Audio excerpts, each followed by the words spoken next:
उसके बाद में भी 15 से 20 लाख की जनसंख्या वहां पहुंची बहन जी को सुनने, मानवर साहब को नमन करने। तो ये हमारी ताकत छोटी सी नहीं है, इसको आप बिल्कुल कम ना आके। आज आपके सामने विधायक महोदय बैठी, तो ये किसकी ताकत है? ये दिनेश भाई की, आसाराम जी की, ये हमारे पथरिया के चिंतामन जी और यहाँ पथरिया की जो टीम है और जिले की टीम, उनकी ताकत है कि वो आज यहाँ बैठी हैं और हम और आप विधानसभा तक वहां पहुंचा सके। जब एक विधानसभा से हम एक विधायक को भेज सकते तो 4 से क्यों नहीं भेज सकते? हम भेज सकते हैं। अगर जिस प्रकार से पथरिया वालों ने काम किया और आज काम कर रहे हैं तो निश्चित ही हम भेज सकते हैं। लेकिन सबसे बड़ी समस्या आप लोगों के सामने एक है।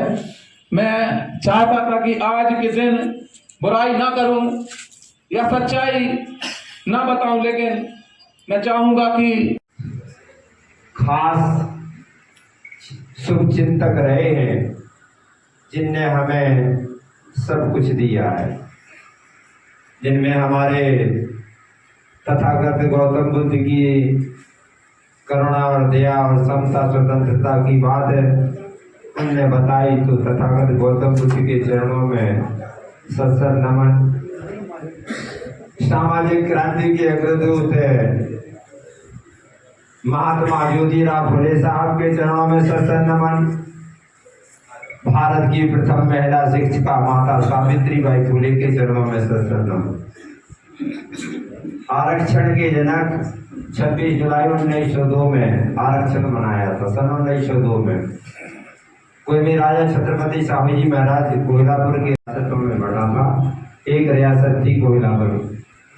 उनने सबसे पहले हम गरीबों को पढ़ने लिखने के लिए और नौकरी दी, उनने आरक्षण बनाया, उनको भी सत्सर नमन। फिर हमारे संविधान रचयिता भारत रत्न नहीं विश्व रत्न, क्योंकि संसार के 122 देशों ने हमारे संविधान रचयिता बाबा साहब की जयंती मनाई। और दक्षिण कोरिया का तानाशाह जिनपिंग, उसने भी हमारे बाबा साहब की जयंती मनाई। ये कोई छोटी मोटी बात नहीं है।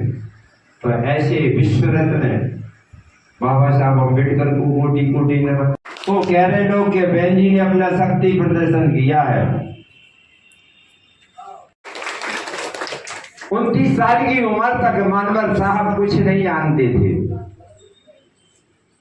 लेकिन इन महापुरुष की वजह से, दीना भाना महापुरुष की वजह से मानवर साहब को इनके द्वारा जब ज्ञान मिला तो फिर उन्होंने प्रतिज्ञा की कि अब हम सारे जीवन शादी नहीं करेंगे, क्योंकि मानवर साहब की सगाई हो गई थी, अनूठी रस्म हो गई थी।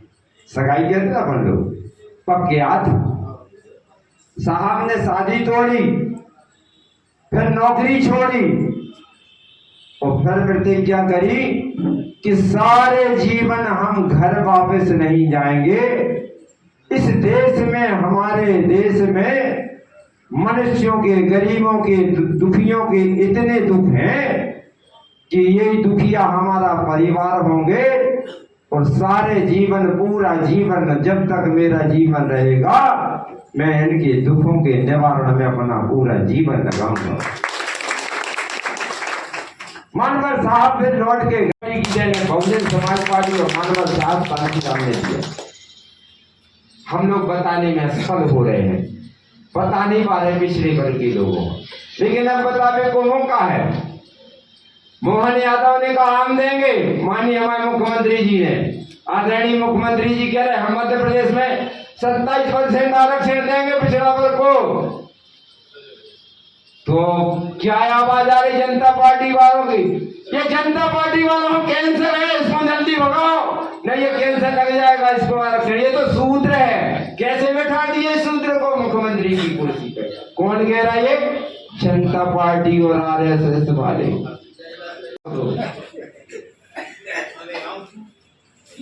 अभी देश में स्थिति जा है कि पिछड़ा वर्ग वाले कह रहे हमारे माई बाप या भारतीय जनता पार्टी हमारी तो माई बाप या।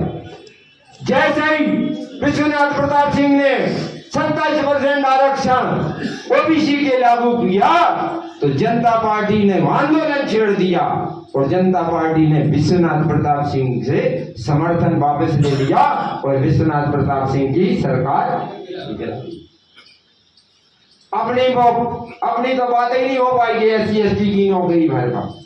अकेले एक काम बनो कि बाबा साहब हम आज सम्मान से अपन भारत रत्न कह रहे जो मानवर साहब हमें और आपको दे गए। मानवर कांशीराम साहब जब का नाम लेते हैं, हम कहने चाहिए जो है उनके संघर्षों का नाम लेते हैं, उनके बताए रास्तों का नाम लेते हैं और उन महात्मा पुरुषों संतों की बात को इस भारत देश के अंदर में कानूनी रूप मानवर बाबा साहेब भीमराव अम्बेडकर जी ने किया है। और बाबा साहेब अम्बेडकर इस देश के अंदर में जो अनवान्वीय लोग थे, जिनके साथ व्यवहार होता था, पशुओं के समान व्यवहार होता था, उनको सम्मान दिलाने के लिए कानून में व्यवस्था कर गए। और सबसे बड़ा हथियार कहने से इस देश के अंदर में बता के गए कि आप इस देश के अंदर में संख्या में ज्यादा हो और आपका सम्मान तभी जो है आपको मिल सकता है जब आप इस देश के अंदर में हुक्मरान बन जाओगी। हुक्मरान बनने के लिए बाबा साहब अम्बेडकर ने आपको वोट का अधिकार दिया हुआ है। बाबा साहब अम्बेडकर ने आपको कहने चाहिए कानून में बहुत सारे अधिकार दिए हैं, आगे बढ़ने के मौके दिए हैं। इन सब बातों के बाद जब बाबा साहेब हमारे बीच से चले गए तो उनके बताए हुए रास्ते को बताने वाला इस देश के अंदर में कोई नहीं था। उनको समझ करके संत महापुरुषों की बातों को समझने का काम, बाबा साहेब अम्बेडकर की बातों को समझने का काम, उनके संघर्षों को समझने का काम, उनके कानून को समझने का काम और उनके दिए हुए वोट के अधिकार और दूसरा संदेश इस देश के अंदर में आप राजपाट प्राप्त करो। ये दो बातों को खास तौर से, एक तो वोट के अधिकार को, दूसरा इस देश के देश में आप हुक्मरान बनो, शासनकर्ता जमात बनो, तभी आपका भला होगा।